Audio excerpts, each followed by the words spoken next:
বিসমিল্লাহির রহমানির রহিম। আমি এখন আছি কাপাসিয়া ফকির শাহ মজনু সেতুর মধ্যে যাইতেছি। আর আজকে তো আমাদের আবার বাংলাদেশে হইতেছে কি পাই 14ই ফেব্রুয়ারি। দেখি রাস্তাঘাটের কি অবস্থা, আর সেটাই আপনাদের সাথে শেয়ার করবো। তো সাথেই থাকুন আর দেখতে থাকুন আমার এই ভিডিওটি। কাপাসিয়া ব্রিজের মধ্যে তো বরাবরই কাপল অ্যাভেলেবেল থাকে।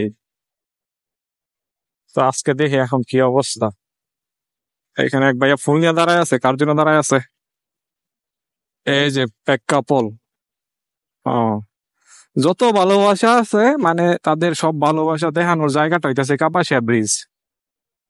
এই ব্রিজের মধ্যে এসে শত শত মানুষের সামনে দাঁড়ায় দাঁড়া তারা কি ভালোবাসাটা প্রকাশ করে সেটাই আমি বুঝলাম না আসলে কিছু।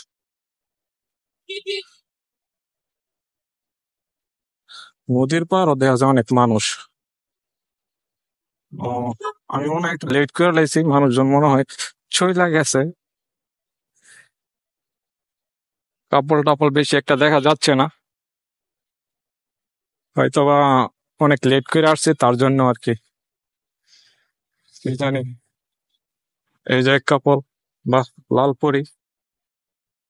হুম, যেরকমটা ভাবছিলাম সেই তুলনায় কিছুই দেখলাম না। তো চলে আসা বললাম তাজউদ্দিন চত্বরে। এইখানে কি সের অনুষ্ঠান হয়েছিল নাকি? অনুষ্ঠান কি শেষ হয়ে গেছে? কেন শেষ হবে? তো গাইস, আমি যেরকমটা আশা করছিলাম যে কাপল টাপল হবে কাপাসিয়া ব্রিজে, আসলে সেরকমটা নাই। তো ধন্যবাদ সবাইকে ভিডিওটা দেখার জন্য।